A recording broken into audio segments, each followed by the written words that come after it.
오늘부터 스테이 토크 주제가 나갑니다. 예수가 안 믿기는 날에는 어떻게 믿어야 되는가? 우리 스테이에서 이런 이상한 주제를 가지고 한번 이야기해보는 시간이 됐으면 좋겠습니다.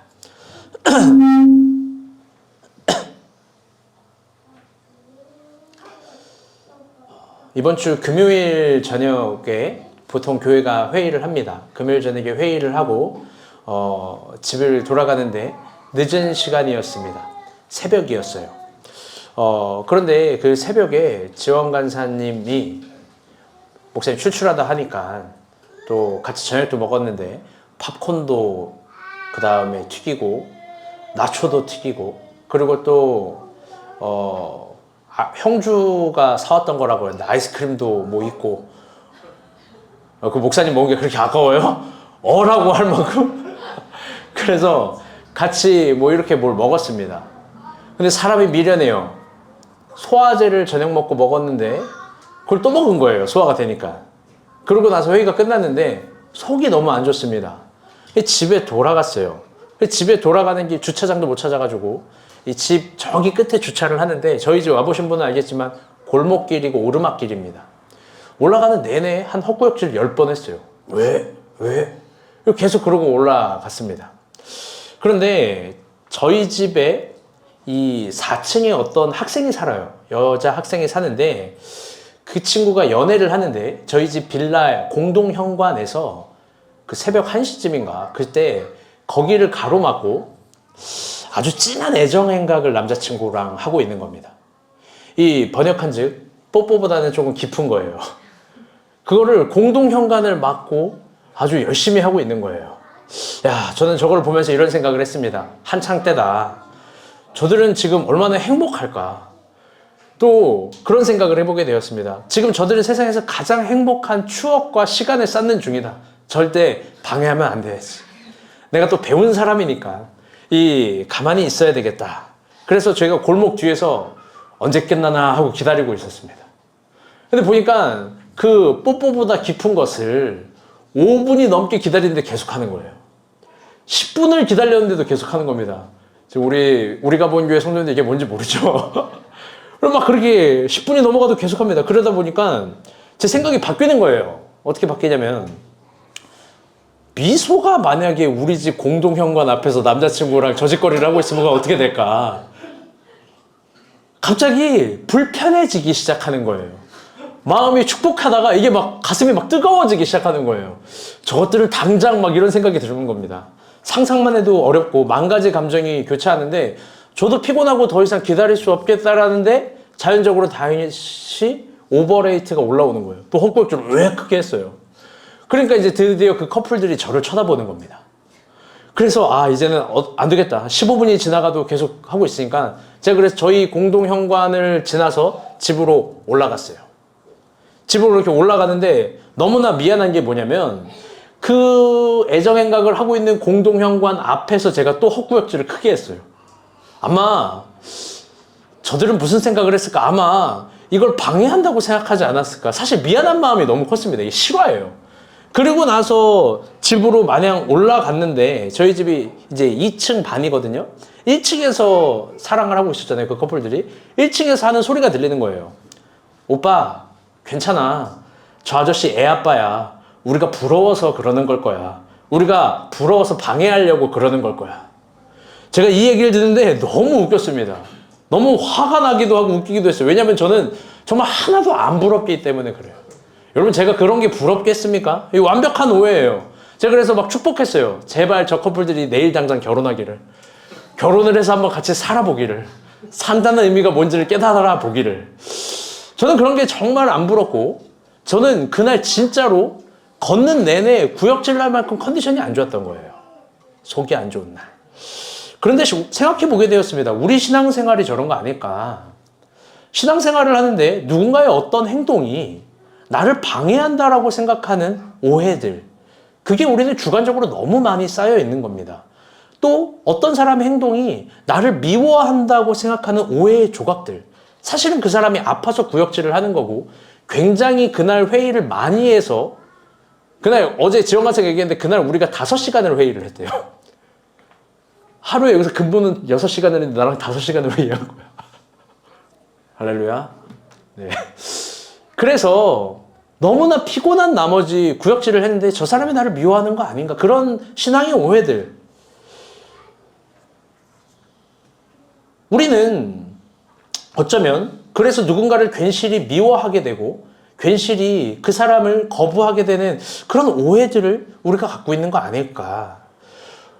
여러분 한번 물어봅시다. 우리가 갖고 있고 우리가 쌓이게 되는 이런 오해들은 어떻게 풀어야 되는 걸까요? 사실 우리는 신앙이 깊어진다는 의미를 나에 대해서 몰두하는 의미들로만 생각하고 있습니다.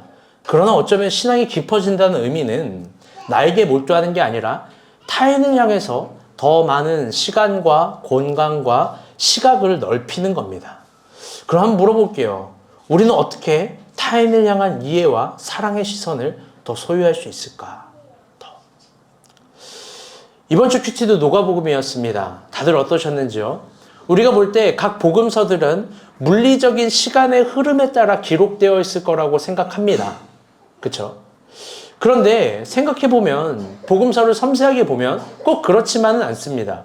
복음서의 저자는 복음서의 성격대로 복음서의 의도대로 예수 그리스도의 사건들을 나열합니다. 그래서 비교적 예수의 생애가 마지막에 있어야 될 일들이 처음이나 중간에 표기되기도 합니다. 복음서의 성격대로. 그 대표적인 본문이 바로 오늘 누가복음 9장의 본문입니다. 우리 51절입니다. 다 같이 한번 읽어보겠습니다. 시작.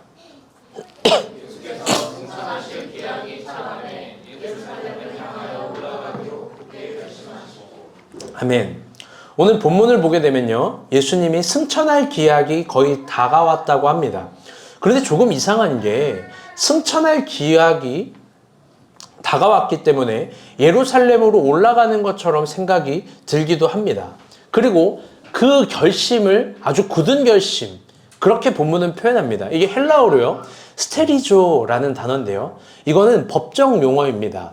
어떤 것들을 향해서 충분히 변론하고 논의한 다음에 어떤 끝에 내려진 결정들, 법에 있어서 마지막에 내리는 결정들 있잖아요. 그걸 받아들이는 거, 그 결정들을 하는 과정을 스테리조라고 하는 거예요. 즉 지금 예수님은 아주 심도 깊은 어떤 결정들을 하는 겁니다. 그리고 그걸 마음속에 다짐한 거죠. 여러분 그게 뭘까? 오늘 본문만 봐서는 그게 예수님의, 우리 하민이가 아주 컨디션이 좋아요. 좋습니다. 오늘 처음 보신 분도 있지만 이 오해하지 말으셔야 돼요. 어린아이의 소리는 저희 천사 소리로 듣습니다. 네. 이게 딱 문자만 봐서는 예수 그리스도의 그 마지막 목표가 티 하나 더 승천하실 기약이 차감해. 뭔가 승천할 것 같은 그런 승천. 그러니까 이 천국을 향해서 가는 차원의 승천만을 생각하는 것 같습니다. 뭔가 이 천국에서 해방감을 누리고 더 이상 슬픔과 아픔과 고통이 없는 곳을 향해서 질주하는 그런 승천. 마치 그거를 맞이해서 예수님이 마음을 굳게 갖는 것처럼만 보이기도 합니다. 그런데 한번 물어봅시다. 예수께서 생각하는 승천은 정말 그런 승천일까? 이 지긋지긋한 땅의 해방을 위한 승천일까? 여기 있는 것들을 다 저버리고 이 진절머리 나는 사건들에 대해서 해방하는 그런 승천? 그런 걸 꿈꾸는 걸까? 승천을 뜻하는 본문의 헬라어는요, 사실 우리가 국어처럼 표현하는 한 단어가 아닙니다. 이게 아나렘 프레시오라는 복합어인데요, 합성어인데요. 이게 번역하면 국어로 아나렘, 이 들어, 프레스, 올림을 프레시오스, 받다. 그러니까 국어로 번역하면 승천이라는 표현보다는 들어 올림을 받다라는 게 맞는 단어입니다.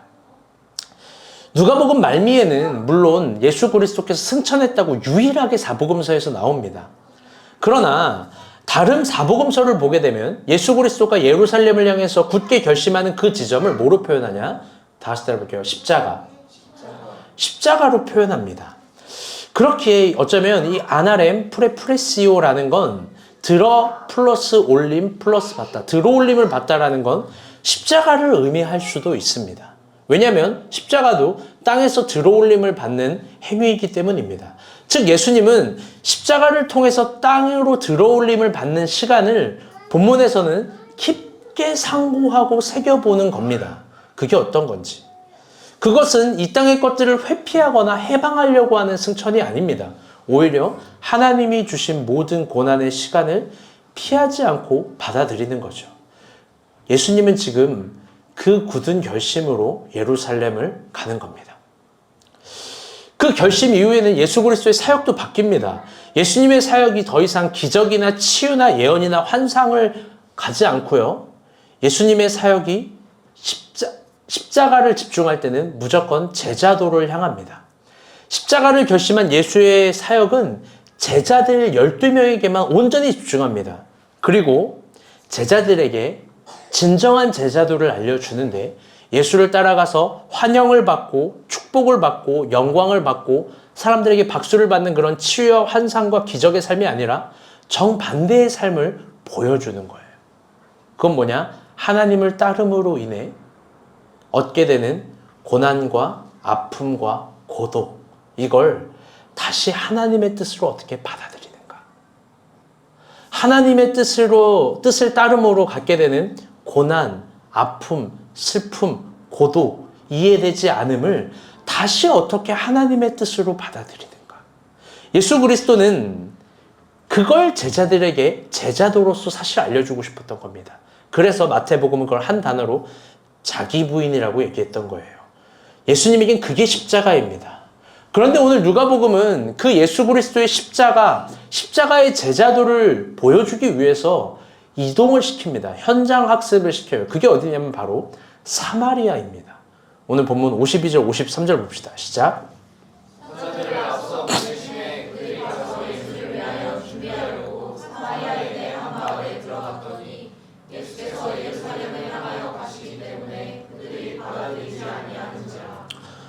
지금 누가복음 9장의 배경을 다 말씀드릴 수 없지만 지금 예수님이 처한 시간은 6월절입니다. 이 시간에 이스라엘의 모든 백성들은 예루살렘을 향해서 민족 대이동을 합니다. 여러분이 알고 있는 거예요. 그리고 우리가 알고 있죠. 대이동을 할 때 핵심은 뭐냐? 단축거리입니다. 이 시간을 단축하는 게 대이동의 핵심이에요. 우리도 그 정서를 잘 알고 있습니다. 그런데 예수님은 제자들에게 십자가를 지는 삶의 의미를 알려주기 위해서 일부러 사마리아로 갑니다. 이건 매우 돌아가는 겁니다. 이건 예루살렘을 향한 지름길이 아니라 예루살렘을 향한 애움길입니다. 사마리아로 가는 그 길은 지금 예수님이 있는 갈릴리에서 가버나움에서 사마리아로 가는 길은 정말로 뺑글뺑글 돌아가는 길이에요. 그런데 사마리아에 가자마자 어떻게 되냐? 예수님이 환영을 받는 게 아니라 십자가의 교육처럼 거절을 당합니다. 그리고 제자들이 이렇게 반응합니다. 우리 54절 봅시다. 시작. 제자 야고보와 요한이 이를 보고 이르되 주여 우리가 그를 명하여 하늘로부터 내려 저들을 멸하기를 원하시나이까. 아멘. 예수님을 거절하니까 제자들의 반응이 참 불같습니다. 야고보와 요한이 보고 이르되 주여 우리가 불을 명하여 하늘로부터 내려 저들을 명하리이까. 아주 불같은 반응입니다. 제자들은 예수님과 12제자를 받지 않는 사마리아를 향해서 믿음을 발휘해요. 하늘을 명하여 불을 태워버리겠다라는 거예요. 여러분 어떻습니까? 이런 사람. 여러분 근데 이런 사람이 우리 편으로 있으면 참 든든하지 않을까요? 우리 공동체에 누가 무시한다 그러면 하늘을 명하여 막 불살라버리면 되는 거잖아요. 누가 목사님 흉을 본다 그러면 막 하늘을 명하여 막 불살라버리면 되는 거잖아요. 누가 말을 안 듣는다 그러면 막 하늘을 명하여 불살라버리는 거예요. 여러분 시원하지 않습니까?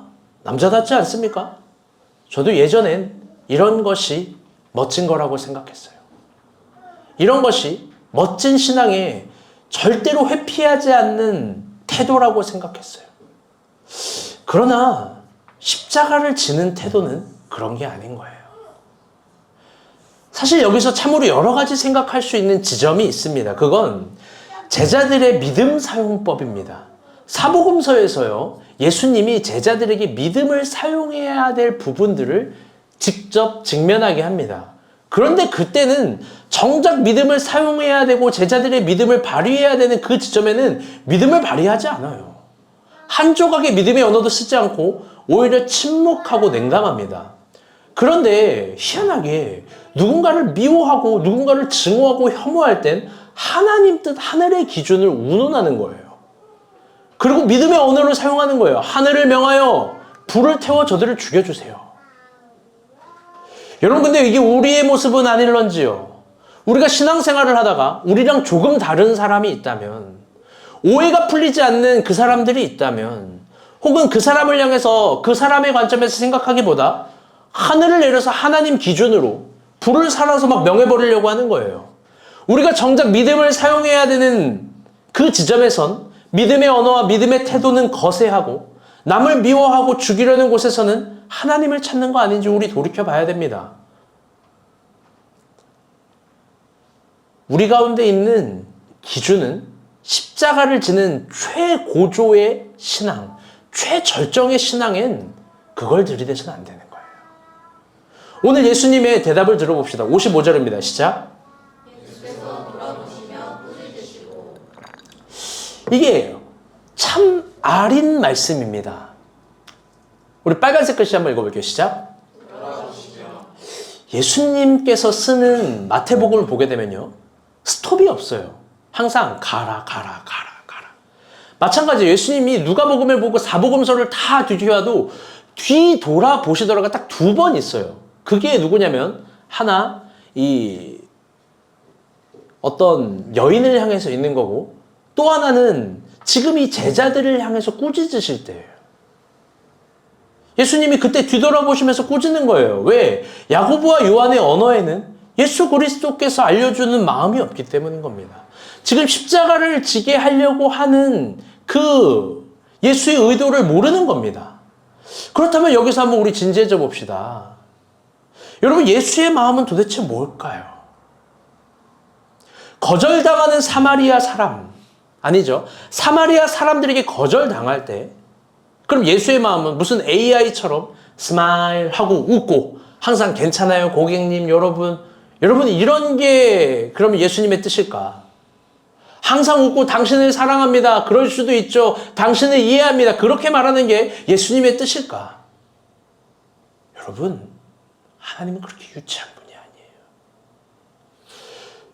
먼저 우리가 정말 집중해야 될 건 뭐냐? 아주 중요한 건 십자가, 예루살렘을 향해서 십자가를 지기로 굳게 결심한 예수가 의도적으로 제자들을 사마리아로 들어가게 했다는 거예요. 여러분, 왜 하필 사마리아로 갔을까? 사마리아가 어디일까? 사마리아가 무슨 의미일까? 아까도 말했지만 오늘 본문은 유월절을 배경으로 갖는 겁니다. 유월절은 이스라엘이 응집돼서 하나의 예루살렘을 향하는 대이동입니다. 근데 참 신기하게도 그런 유월절에 사마리아는 유월절이면 가장 슬퍼지는 동네입니다. 그 이유는 배경부터 살펴보아야 됩니다.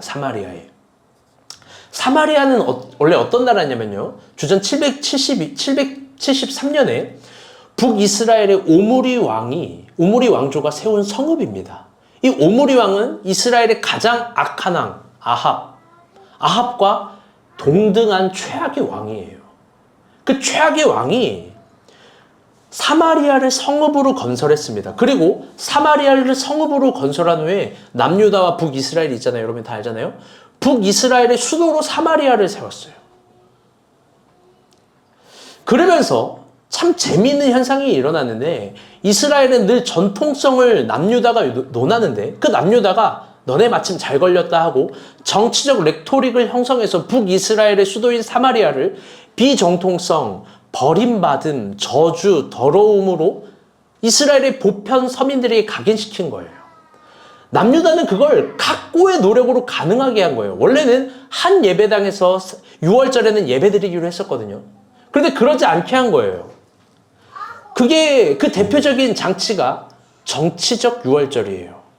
본래 6월절은 이스라엘의 정결의식입니다. 여기 다 참여해서 어린 양을 잡고 출애굽한 하나님을 찬양하고 자신을 깨끗하게 하는 정결의식이에요. 그런데 그 6월절에 정치적으로 사마리아를 참여하지 못하게 함으로써 그들은 더러움, 저주받음, 버림받음, 비정통성으로 각인시키는 겁니다. 실제로 그 지역에 이방 지역이 경계였기 때문에 사마리아는 또 이방 지역이 경계예요. 북이스라엘 사람들과 이방인들 사이에 혼혈인이 많아요. 또 북이스라엘 그 사마리아 이방인들이 많이 거주해요. 그러니까 여러 가지가 겹친 거예요. 또 도피성 주로 다 사마리아 쪽에 있는 거예요. 그러니까 이 사람들 부지 중에 더러운 자, 살인한 자, 뭐 그런 사람들이 언제나 다 사마리아에 있었던 거예요. 남유다 편에서는 이게 너무 좋았던 겁니다. 그래서 혐오의 감정을 씌운 거예요. 선택받지 못함, 하나님께 버림받음, 저들은 저주받음. 그게 이스라엘의 극대화되고 고조되는 지점이 바로 6월절입니다. 그런데 누가복음이 참 아름다운 이유, 누가복음이 정말 아름다운 이유는 누가복음에서만 유일하게 사마리아인을 칭찬합니다. 그것도 3번이나. 우리가 알고 있는 누가복음 10장의 선한 사마리아 비유, 이게 의도적인 거예요. 유대인들 니네 안 선해. 사마리아인이 훨씬 선해. 17장에 깨끗함을 입은 사마리아인. 나병 환자 10명을 다 치료해줬는데 한 명만 하나님께 감사 인사한다는 거. 그게 바로 17장, 누가복음 17장의 사마리아인이에요. 누가복음 속의 예수의 모습은 하나님이 사마리아인에게 얼마나 많은 관심을 갖고 있는지를 보여주는 거예요. 또 예수가 그들을 적극적으로 만나려고, 얼마나 적극적으로 만나려고 했는지 예수의 그 노력과 의도와 관심을 보여줍니다. 그래서 아름다워요. 그래서 사순절에 이런 예수님이 너무나 아름답습니다. 오늘 본문도 동일합니다. 예수님은 6월절에 가장 소외된 사마리아 사람을 본 거예요. 그들에게 찾아가고 아픔을 공감해주고 만지려고 하고 제자들에게 그걸 체험시켜 주려고 하는 겁니다. 하나님의 관심과 사랑이 여전히 사마리아에게 있다는 걸, 너네가 갖고 있는 게 오해라는 걸 알려주기 위한 거예요. 예수가 보기엔 그게 최고의 신앙의 절정인 십자가를 지는 제자들이 가져야 될 마음의 공간이었던 겁니다. 자기의 믿음으로만 채워진 마음과 신앙의 공간이 아니라 그들도 바라볼 수 있는 공간. 그런데 재밌는 건 제자들에게는 그런 마음의 공간이 없는 겁니다. 당시 유대인 사람들과 똑같이 사마리아 사람들은 더럽다고 생각하고 혐오스럽다고 생각하고 하나님께서 버림받았다고, 버렸다고 생각하는 거예요. 그들의 아픔에 다가갈 수 있는 용기가 없는 겁니다. 여러분 한번 물어봅니다. 오늘은 사순절의 첫 주입니다. 예수 그리스도의 십자가의 고난에 참여하는 기독교의 상징적인 시간입니다. 그런데 한번 물어봅시다. 여러분의 이 사순절 시간대에 여러분은 어떻게 십자가의 고난에 동참할 거예요? 여러분은 어떻게 동참할 겁니다. 동참할 겁니까? 다 저를 봐주세요. 대부분 이 시간대에 교회들이 행하는 게 있어요. 금식, 또 미디어 금식. 우리 미디어 금식하면 다 죽을 거예요. 막 눈이 머는 줄 알고.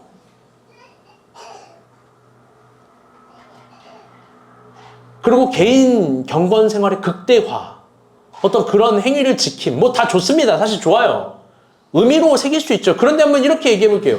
그게 정작 예수의 십자가와 상관이 없는 거라면 어떨까요? 아니, 더 정확하게 표현하면 십자가를 지는 예수의 마음과 상관이 없는 고난에 참여함이라면 여러분 어떻겠어요? 십자가를 지는 그분의 마음은 누가복음을 보면 사마리아인들을 바라보고 있는 거예요. 그들의 아픔, 그들의 소외됨, 그들의 억울함, 그걸 보고 싶은 거예요. 그걸 제자들에게 보게 하는 거예요. 아픔에 대해서 한번 이야기를 해봅니다. 여러분 이 대목, 이 설교의 이 대목 잘 들으세요. 여러분 이 세상 사람들은요 절대로 아픔을 공감하지 않습니다. 공감해주는 척은 할 수 있지만 절대 깊게 공감해주진 않습니다. 그 이유는 아픔을 공감하면 피곤해지기 때문이에요. 우리 옆 사람 한번 쳐다봐요. 여러분 아픔을 공감하면요 여러분 피곤해져요. 자신의 감정 에너지 소비를 하지 않기 위해서 최대한 뭐를 하냐, 다 같이 따볼게요. 모른 척 혹은 아는 척. 모른 척 혹은 아는 척, 그런 걸 하는 거예요. 그런데 이런 말도 한번 해봐요. 그게 세상살이의 방식이고 그게 세상살이의 지혜로움이라고 하는데 이런 말도 해봐요. 여러분 아픔을, 우리가 그리스도인으로서 아픔을 공감하지 못하면 얕은 사람이 되는 거예요. 우리가 아픔을 진짜로 읽어내려고 하지 않으면 우리는 엷은 사람이 되는 거예요. 그런데 반대로 우리가 그리스도인으로서 제대로 슬퍼할 줄 아는 사람이 되면 깊은 사람이 되는 거예요. 더 나아가 누군가의 슬픔에 대해서 조금이라도 해결해 주려고 하고 나의 몸과 시간과 마음의 공간을 들이면 여러분 그건 아주 놀라운 크기의 사람이 되는 거예요. 한번 물어봅시다. 여러분은 최근에 주변의 사람들의 아픔 속에 어떤 걸 공감해 보셨습니까? 이게 사순절 예수 그리스도의 마음이라는 거예요. 저는 평소에 내 이웃을 내 몸과 같이 사랑하라는 의미를 매우 제한적으로 아주 정확하게 얘기합니다. 그건 뭐냐? 나와 상관없는 세상, 나도 모르는 내 옆집 이웃이 아니라 우리가 본 교회 식구라고 누누이 가르칩니다. 우리가 본 교회 성도들이라고. 여러분은 매우 잘합니다. 여러분 매우 잘해요. 이만큼 서로 사랑할 수가 없어요. 정말이에요. 저는 오늘 아침에도 느꼈어요. 여러분, 상현 형제가 아무 관심 없고 은비한테만 관심 있는 것 같지 않습니까? 그러니까 다 우리는 그렇게 상현 형제가 냉혈한인가 이런 생각을 해요. 그런데 저기 멀리서 민정이가 웃고 뭔가 데이트를 하는 것 같고 좋은 일이 있으니까 날 조사겼나? 여러분 그 사랑과 따뜻함, 여러분 우리가 보기에 너무 잘해요. 사실 너무 과해요. 너무 과하다고. 그런데 그래서 한번 물어봐요. 반대 개념이에요. 이거 똑같은 에너지가 아니라 완전히 반대 에너지예요. 뭐냐면 여러분 최근에 우리가 본 교회 사람들 사랑하는 거 말고 우리가 본 교회 사람들 가운데 어떤 아픔을 공감해 보셨어요? 방금도 말했지만 희한하게 이게 다른 개념이에요. 사랑하는 것과 아픔을 공감하는 건 서로 다른 에너지입니다. 2025년은 우리 가운데 정복의 해입니다. 그 이름에 걸맞게 시작하자마자 여러 가지 정복이 이루어집니다. 지난주는 저의 집 문제가 정복되었습니다. 아멘. 100원도 들이지 않고 신길동 레미안 아파트에 44평을 들어가게 됐어요. 이걸 설명해 줄 수도 없고 누군가에게 설명해도 그 말을 믿지 않을 거예요. 어머니가 이번 주에 친인척들에게 자랑을 했어요. 이란이 아파트 들어가게 됐다고. 돈도 안 들이고 친인척이 큰일 났다고. 이란이 사기 맞았다고. 그런 게 어딨냐고. 그런 소란스러운 시간이 있었어요. 여러분 이제 인테리어가 남았어요. 기도해 주세요. 이건 진짜 돈을 써야 돼서. 할렐루야.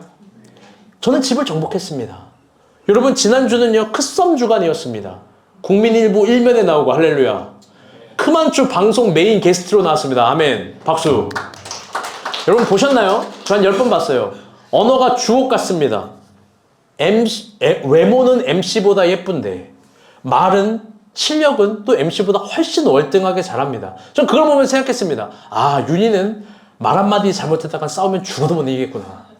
거를 타선이 없이 혼나겠구나. 할렐루야. 지금 저 주영 자매는 아름다운 모양으로 자립하고 있습니다. 여러분 이번 주는요 히스볼이 점점 완성되는 시간입니다. 테이블이 새로 들어왔어요. 냉장고도 들어오고 여러 가지 잡기들도 들어왔습니다. 여러분 소중하게 사용해 주시길 바랍니다. 아멘. 지금 용식 지원은 자립을 넘어서 왜 아멘이 저거 아멘. 저기에 펜이 긁힌다. 그러면은 윤용식이 보드마카로 얼굴을 긁어버렸어요. 그래요. 지금 용식 지원은 자립을 넘어서 웅장한 확장을 해나가는 겁니다. 여러분 또 지난주는요 1년 동안의 기도가 응답이 되는 시간이었습니다. 1년 동안 우리가 본 교회 기도가. 여러분 우리 민정이가 남자친구가 생겼습니다. 할렐루야. 더 크게 박수. 아멘. 여러분 제가 작년 5월에 너는 내년 이맘때쯤 남자친구가 생길 거야 라고 선포했는데 하나님 여호와 이래입니다. 무려 2달 정도 더 빠르게 응답을 해주셨어요. 그래서 그런가요? 남자친구 이름도 차이래래요. 아주 난립니다. 근데 그 친구가 민정이에게 정말 여호와 이래인지 아니면 민정이에게 차일애, 차일 수 있는 차일애인지 하나님 앞에 차일애인지 여러분 그거 아직 몰라요. 지금 민정이는 하나님의 섭리 아래 귀중한 만남의 시간을 가지고 있는 거예요. 여러분 공동체의 이 모든 게 다 한 주 만에 이루어진 일이에요. 놀랍지 않습니까?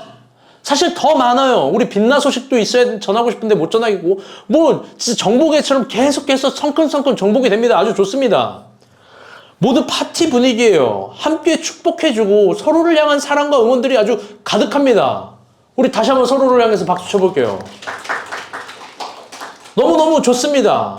그런데 오늘 본문은 그런 우리가 본 교회의 하나됨, 정복, 축복 속에 소외된 사람도 있다고 하는 거예요. 그건 동일하게 우리가 해결되었던, 한 주 동안 해결되었던 집 문제, 자립의 문제, 확장의 문제, 그리고 배우자의 문제로 고민하고 있는 사람이에요. 오늘은 정확한 좌표를 찍어볼게요. 바로 우리 현미입니다. 우리가 본 교회 사마리아인은 현미예요. 현미도 방금 우리를 향해서 아주 뜨거운 사랑의 박수를 쳤어요. 그런데 여러분, 그녀의 마음은 한편으로 외롭지 않겠습니까? 난 남자친구 언제 생기지? 나는 집. 나는 언제 이런 저런 거. 여러분, 그녀의 마음은 너무 또 이런 축복 속에 괴롭지 않겠습니까? 제가 이번 주 주중에 현미를 신방했습니다. 신방이 아니라 미안해. 신방했습니다. 신방하면서 어떤 말을 해야 될까요? 제가 이렇게 말을 해야 될까요? 너가 어떻게 우리 교회한테 이럴 수 있어? 너가 어떻게 나한테 이럴 수 있어? 내가 너 지금 하늘의 불을 명해서 너를 살아버릴 거야. 내가 지금 하늘의 불을 명해서 저 벼 아래 거 뭐, 벼 뒤엔 거 뭐 다 태워버릴 거야. 아멘이라니. 여러분, 그렇게 말하는 거 아니에요. 여러분, 제가 그런 언어를 써야 될까요? 여러분, 그렇게 해야 시원한 걸까요? 그렇게 해야 남자다운 걸까요? 그렇게 해야 주님을 따르는 증표로 정확하게 말할 수 있는 걸까요? 아니죠. 예수님이 사마리아에게 관심이 많듯 담임 목회자인 저는 지금 잘 되는 사람에게도 관심이 있지만 현미에게는 더 많은 관심이 가요. 같이 일을 하는 민정이 주영이랑 지원이는 알 거예요. 현미 얘기만 해요. 현미 얘기. 현미에게 신방을 했습니다. 그래서 이것과 저것을 말해주고 저것과 이것을 또 제안했습니다. 다시 새로운 방식으로, 새로운 시간으로, 새로운 공간을 열어갈 하나님을 기대할 수 있음을 말했습니다. 얼마든지 하나님은 그럴 수 있고 다시 시작할 수 있다라고 얘기했어요. 그때 현미가 울면서 얘기해요. 목사님, 저는 교회를 잠시 떠났고 목사님 말도 안 들었고 속색이었는데 왜 이렇게 사랑을 주세요? 막 입술 삐죽삐죽하고 초등학생 같아요. 귀여워요. 내가 안아주지 못해 미안해. 그런데 오늘 본문에 예수님도 말하는 거예요. 현미야, 난 너한테 가고 싶어. 난 너에게 아주 많은 관심이 있단다. 새로운 일과 더 아름다운 일, 더 위대한 일을 행하실 하나님을 기대하라고 이야기하는 거예요. 우리 현미자매가 20대 내내 고민했었던 서울로 오는 문제, 자립의 문제, 또 인생이 확장되는 문제, 배우자의 문제가 우리가 본 교회에서 반드시 해결되리라 믿습니다. 아멘? 저는 정말 믿어요. 주영이처럼, 민정이처럼, 용식 지원이처럼, 또 누군가에게처럼 믿는 만큼, 원하는 만큼 하나님 부어주실 거예요. 안 될 리가 없어요. 저 봐요. 지금 곰비 울고 있어요. 펑펑 지금. 현미 얘기만 나오면 온다고 이런 공동체가 어딨어? 그러니 현미 자매에게도 제가 진지하게 설교 시간에 명하는 거예요. 공동체에 소중히 여기세요. 당신의 공동체를 당신이 지키는 거예요. 그래서 오늘은 이 본문의 요구대로 아름다운 선물을 합니다. 그건 뭐냐? 연미 목자를 복직시킵니다. 박수. 가장 먼저 연미가 복직이 됩니다. 하나가 더 있습니다. 요즘 현미랑 가장 친하게 지내는 동생인 주영이를 파송합니다. 그 목장에. 셋은 특공조예요. 현미에게 이 셋만큼 좋은 사람은 없어요. 오늘부터 스테이는 나눠지고 새로 찢어져서 시작됩니다. 이게 현미에게 교회로서 주는 정말 큰 선물입니다. 다 여기서부터 무언가 새로운 것들이 시작이 되는 거예요. 더 나아가 우리가 본 교회 전체가 우리 현미 자매가 서울로 오는 문제, 집 문제, 직장 문제, 그리고 배우자의 문제 다 진심으로 관심을 가져야 됩니다. 아멘? 크썸은 아주 냉정하게 현미를 지도해 줘야 됩니다. 그리고 둘 다에게 내리는 목사님의 명령이에요. 순종해야 돼요. 크썸은 지도하고 현미는 배우는 거예요. 언니 이제부터 하루에 러닝 1시간씩 하세요. 그러면 내가 이걸 왜 해? 라고 하면서 그냥 1시간 하는 거예요. 오늘부터 언니 옷은 이런 스타일로 입으시고 머리는 이렇게 해야 됩니다. 그러면 나랑 맞지 않아도 하는 거예요. 민정이도 그렇게 성공했어요. 순종함으로. 할렐루야. 여러분 다들 그런 거예요. 지난번 연미 간증했잖아요. 그 만나는 시간이 가장 예뻤다. 봐봐요. 그때 연미가 얼마나 부자연스러운 순종을 했겠어요. 예뻐 보이려고 화장하고 살 빼고 이쁜 구두 신는 걸 내가 본 적이 없어. 구두 신고 치마 입고 얼마나 예쁜 모습으로 다들 그런 거 아니에요? 자기를 부인해야 성공합니다. 아멘. 여러분 또 연미자매에게 목자로서 얘기합니다. 자립할 수 있도록 직설의 언어로 알려주고 또한 성장할 수 있도록 따뜻하게 안아주는 우리 목자님이 되시기를 바랍니다. 교회 귀한 양을 우리 연미 목자에게 정중하게 의탁합니다. 좋은 목자 되시길 바랍니다. 우리가 본교 2025년 현미의 정복을 위해서 여러 가지로 애씁시다. 아멘? 이러고 설교가 끝나면 좋은데 전혀 그렇지 않아요. 오늘 본문 다시 돌아갑니다. 56절입니다. 지금 너무 크게 웃었어. 집에 가고 싶은 건가? 그러다 정말 집에 가게 될 수도 있어. 우리 56절 봅시다. 시작. 아멘.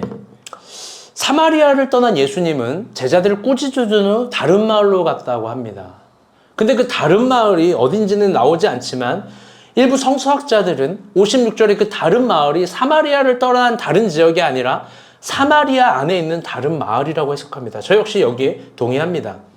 예수님은 여전히 사마리아로 갔다는 거죠. 그리고 이제 이후에 펼쳐질 56절부터 62절은 예수님은 다른 사마리아의 세 가지 부류의 사람을 만나고 그들을 심지어 12제자처럼 부릅니다. 그런데 여기서 중요하고 날카로운 메시지가 있습니다. 잘 들으세요. 특별히 사랑하고 축복하는 우리 현미 잘 들으세요. 사마리아 사람들이 자신들의 민족적 아픔, 개인의 수치스러움, 그런 치욕과 그런 것들로 예수를 거부하지만 자신의 아픔으로 예수를 거절하지만 예수님은 거기서 물러나지 않아요. 그럼에도 불구하고 그들이 예수를 거절하지 말아야 될 이유에 대해서 정확하게 표현하는 거예요. 너는 아파. 그런데 그게 거절할 이유가 못 되는 거예요. 예수님은 그걸 어떻게 표현하냐? 아주 놀라운 제자도로 표현합니다. 예수님은 진짜 사마리아 사람들을 사랑합니다. 그래서 오늘 본문이 아름답습니다. 그 첫 만남이에요. 아니, 이제 다시 시작하려고 하는 사마리아식 제자도입니다. 처음 만남을 한번 봅시다. 57절에서 58절입니다. 시작.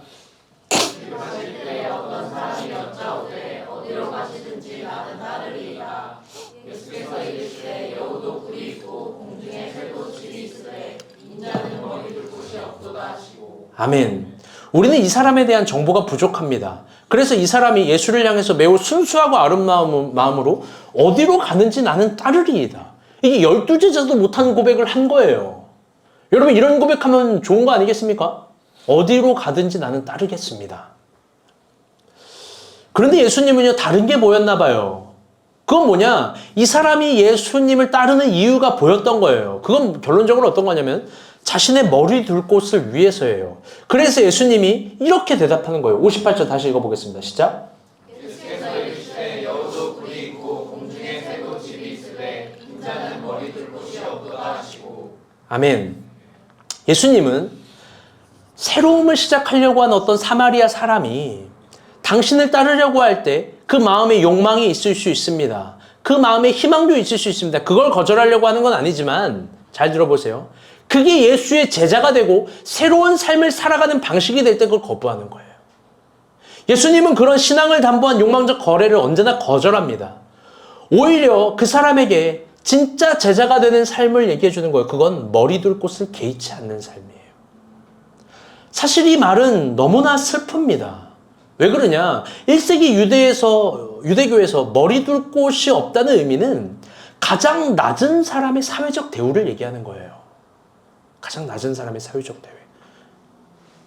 그런데 예수님의 세계가 그렇습니다. 그분은 모든 것을 주셨지만 그분이 받은 건 십자가입니다. 심지어 그분은 태어날 때 인간의 집에서도 태어나지 않았습니다. 가장 낮은 대우 속에서 탄생, 낮은 대우를 받은 거예요.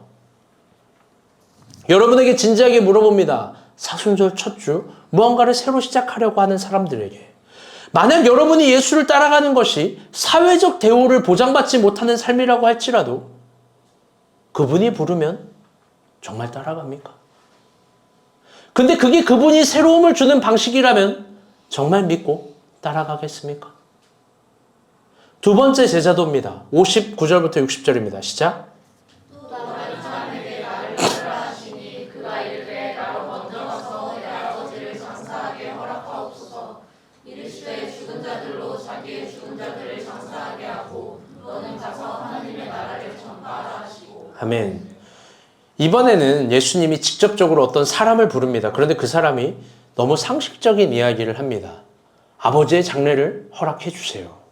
여러분들 그 예수님이 이걸 거절합니다. 여러분 예수는 왜 거절할까요? 너무 이상하지 않습니까? 예수님이 정말 인간적인 도리도 모르는 그런 신일까요? 아니에요. 이건 유대교 장례 문화를 이해하지 못하기 때문입니다. 우리 한국에 있는 사람들이. 유대교 장례 문화는요, 1차 장례식과 2차 장례식이 있습니다. 보통 1차 장례식은 사람이 죽으면 다 유대인들은 귀천을 논하지 않고 다 동굴에 사람을 넣습니다. 그게 그들의 장례 문화예요. 그래서 예수님도 죽고 나서 바로 동굴로 간 거예요. 동굴에 시신을 모신 겁니다.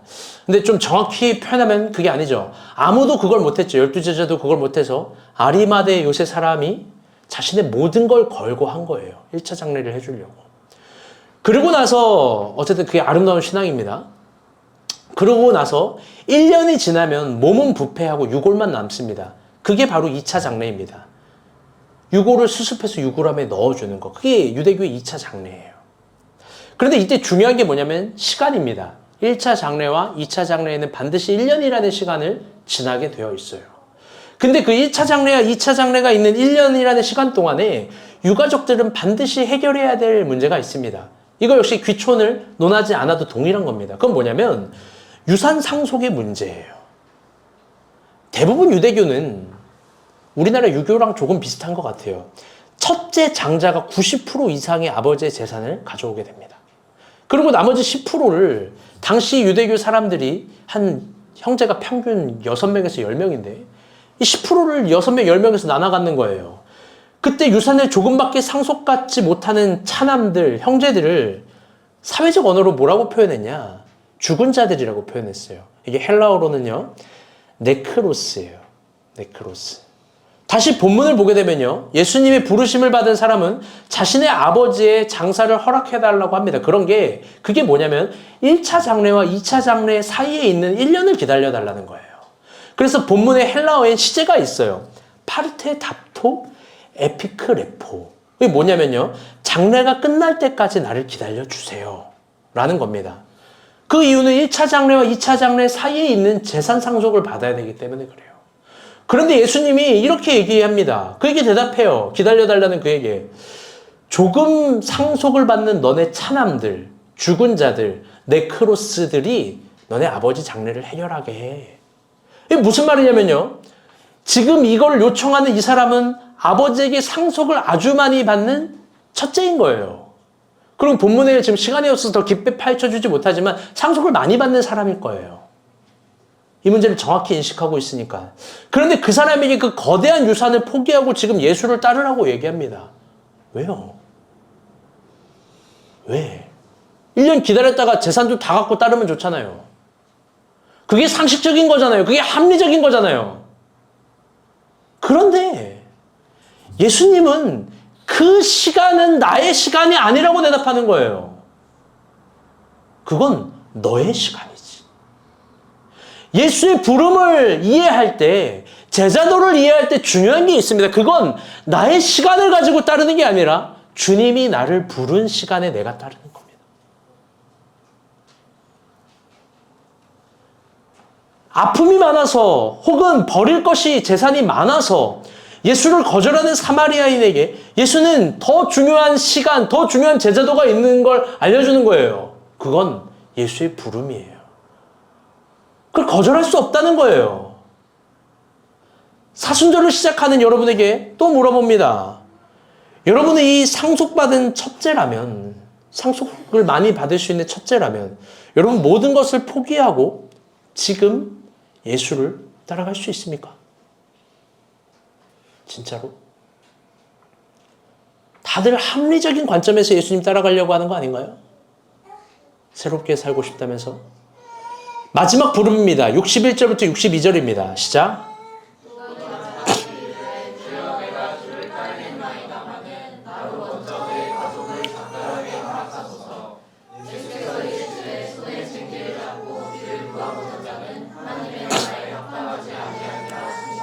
아멘.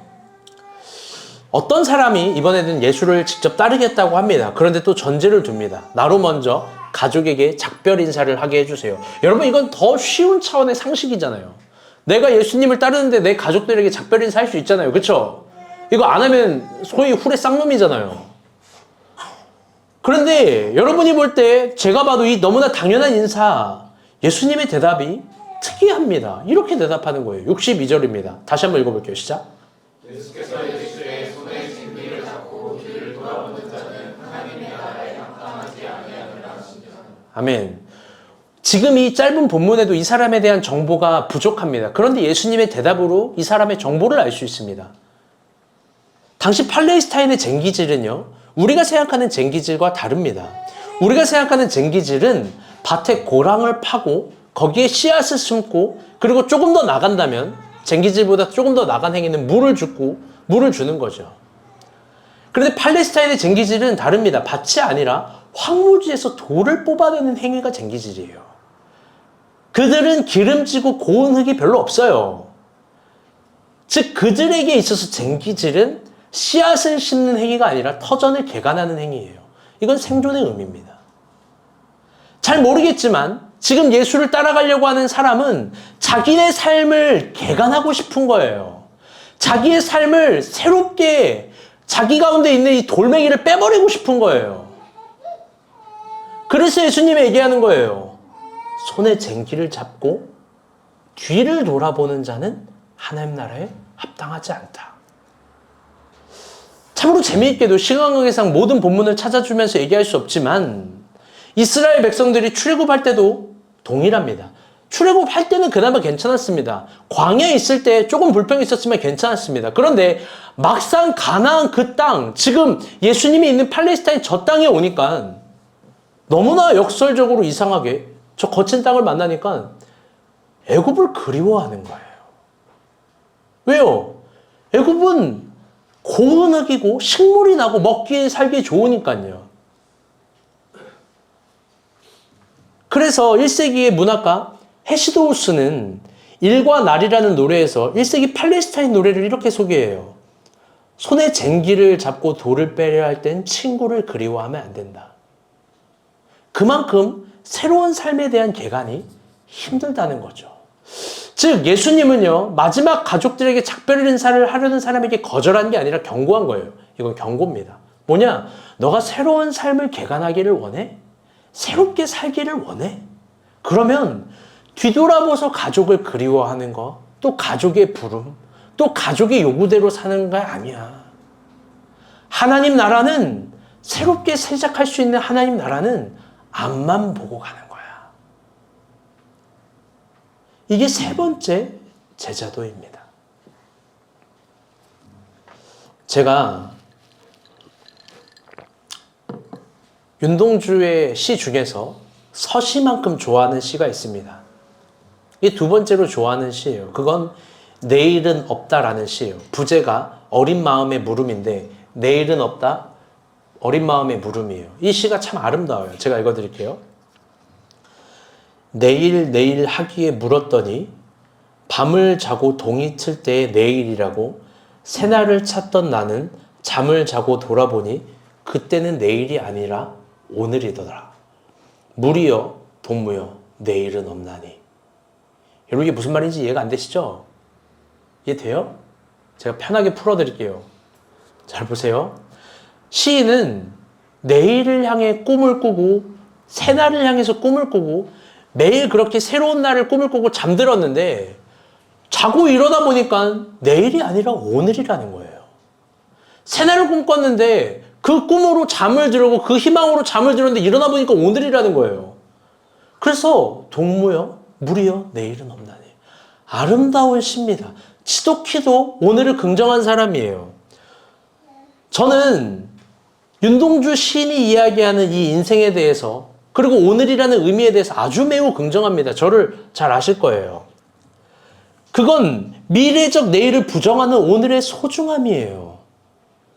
신앙이 있는 저는 정말 이 의미를 한없이 긍정해요. 그런데 여러분, 저는 오늘 본문을 통해서 시인 윤동주를 뛰어넘는 어떤 하나의 깨달음과 하나의 이야기를 해보려고 해요. 그건 뭐냐? 다 같이 따라볼게요. 어떤 오늘? 어떤 오늘이에요. 윤동주 시인이 이야기하는 아름다운 깨달음, 내일을 향해서 잠을 자고 내일을 향해서 꿈을 꿨지만 깨면 오르리라고 하는 그 아름다운 오늘이라고 할지라도 어떤 오늘엔 나의 그 미래를 향한 소망과 나의 그 미래를 향한 희망마저 비교할 수 없고 도저히 무게도 잴 수 없고 그 어떤 걸로도 대체할 수도 없고 치환할 수 없는 어떤 오늘이 있다는 거예요.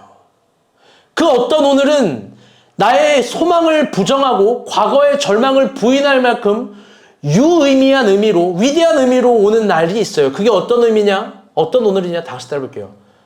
예수가 나를 부르는 오늘. 여러분, 이게 신앙생활에서 너무나 아름답고 중요한 의미예요. 주님은 이 말을 오해하지 말고 들으세요. 여러분의 절망을 개의치 않아요. 여러분의 희망도 개의치 않아요. 여러분이 무엇가 되고 싶었던, 여러분이 그동안 무엇을 살았던 그걸 개의치 않아요. 그런데 그분이 부르시는 어떤 오늘엔 우리가 가진 배와 그물을 버려야 되는 거예요. 왜? 그게 제일 유의미하고 소중하니까. 다시 한번 잘 들어보세요. 나의 어떤 오늘엔 예수가 감히 나의 이름을 부르는 거예요. 나의 부스러기 같은 삶의 현장에서 너무나 초라한 나의 이름을 부르는 거예요. 일어나, 여기로 와야 돼. 용식아, 여기까지 와야 돼. 현미야, 여기는 무조건 와야 돼. 주영아, 일로 올래? 나는 이해되지 않습니다. 나는 동의되지 않습니다. 그런데 그 어떤 오늘이 신앙의 세계 가운데 가장 유의미한 하루라는 겁니다. 그건 지나온 과거를 부정하고 새롭게 살아갈 내일도 함몰시킬 만한 위대한 어떤 오늘인 거예요. 만약 그날에 사마리아인 같은 나의 아픔으로 예수를 거절한다면 여러분 그건 가장 후회되는 날일 거예요. 그날에 내가 거대한 재상 상속으로 예수의 부름을 거절한다면 여러분 그건 가장 후회되는 후회일 거예요. 그날에 내가 새로운 삶을 개간하는 희망으로 예수의 부름 그걸 순종하지 못하고 거절한다면 여러분 그건 제일 후회스러운 거예요. 여러분 그 어떤 하루에는요 분주하고 이유가 많은 마르다가 되어서는 안 돼요. 그날엔 모든 걸 버리고 예수 앞에 있는 마리아가 되어야 돼요. 왜? 예수님은 여러분을 한없이 기다려주지만 부르신 그날은 기다리지 않아요. 부르신 그날은. 여러분 그날이 있습니다. 아멘. 사모합시다. 정말 그날이 있습니다. 그 거룩하신 분이 너무나 초라한 나의 이름을 부르시는 어떤 오늘이 있습니다. 그때 부르시면 가야 합니다. 그때부터 새날이 됩니다. 그래서 저는 요즘 들어 이 사순절에 정말 간절히 불러봅니다. 기도해 봅니다. 이런 기도가 설교를 좀 하면서 터져 나왔어요. 하나님, 내 이름 불러주세요. 하나님, 우리가 본 교회 이름 불러주세요. 하나님, 히스복을 불러주세요. 하나님, 크선 불러주세요. 하나님, 현미 불러주시고 하나님, 민정이 불러주시고 하나님, 상현이 불러주시고 하나님, 제발 우리 이름 불러주세요. 하나님, 예수살롱 불러주세요. 하나님, 유니 부동산 불러주세요. 계속 기도가 나와요. 여러분, 그 어떤 날에 우리 망설이지 맙시다. 아멘? 말씀의 결론을 맺겠습니다.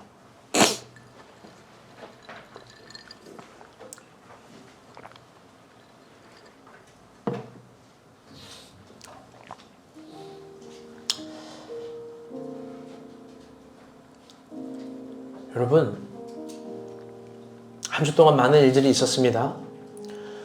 52일 만에 윤석열 대통령은 석방이 되었고 동시에 초등학교 2학년 하늘양을 살해한 교사는 26일 만에 구속이 되었습니다.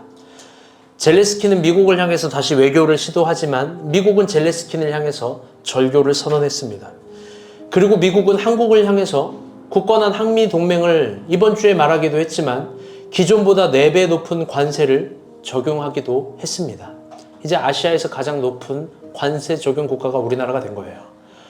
포천의 KF-16기가 삼실여 발의 실탄을 투하하다가 민간에 투하하는 실수를 범하였습니다. 여러 건물들이 다 부셔지고 도로가 파괴되고 그중 15명이 중상, 3명이 경상입니다. 그런데 이번 주에 우리 민정 있는 남자친구가 생겼고 오늘 간식으로 섬깁니다. 아멘. 그리고 우리 가운데 봄이 오는 거예요. 모두 이번 주에 온 거예요. 여러분, 오늘은 어떤가요? 어떤 모양이든 괜찮습니다. 그런데 나의 어떠함이 아니라 어떤 오늘엔 예수가 우리를 부르고 그땐 주저하지 말아야 되는 거예요.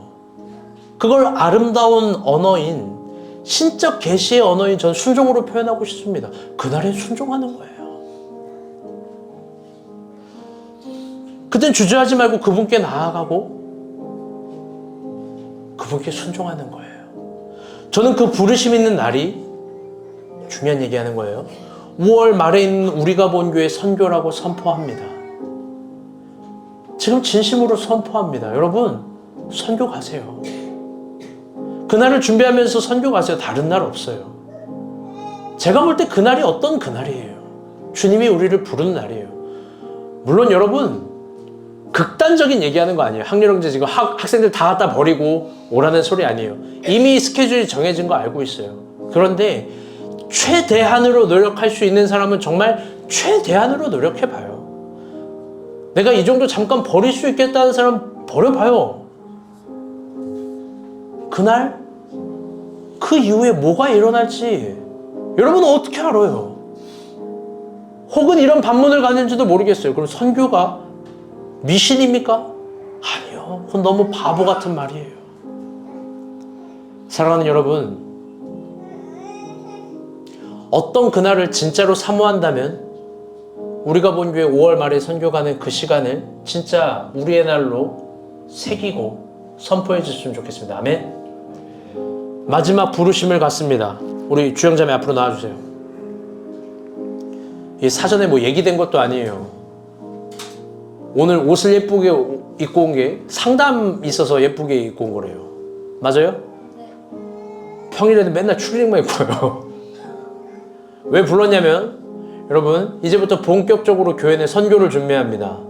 우리가 본 교회 선교 대장입니다. 이번에도 가장 피곤하고 수고스럽게 모든 걸 책임지시는 선교 대장님 되시길 바랍니다. 아멘. 네, 들어가세요. 오늘은 설교의 결론으로 부르심에 대해서 이야기했지만 정말 주님이 부르시는 신앙의 아름다운 세레머니, 리터지를 해보려고 합니다. 그건 뭐냐? 제수요일입니다. 우리 기독교 전통의 사순절을 시작했던 이 시절에는 제수요일로 함께 했습니다. 그건 어떤 의미냐면 우리 인간이 흙이고 죄라는 걸 정확히 인식하고 나는 죽을 수밖에 없는 사람이라는 걸 인식하는 겁니다. 그리고 그때 물어보는 거예요. 동시에 가장 큰 깨달음으로 나의 구원자는 누구인가? 그건 예수 그리스도라는 거예요. 그래서 제가 여러분에게 물을 거예요. 당신은 흙입니다. 죄로 인해서 죽을 수밖에 없는 당신의 구원자는 누구입니까? 여러분 대답해 보세요. 네. 잠시 묵상으로 기도하시고 제가 준비하고 나오겠습니다.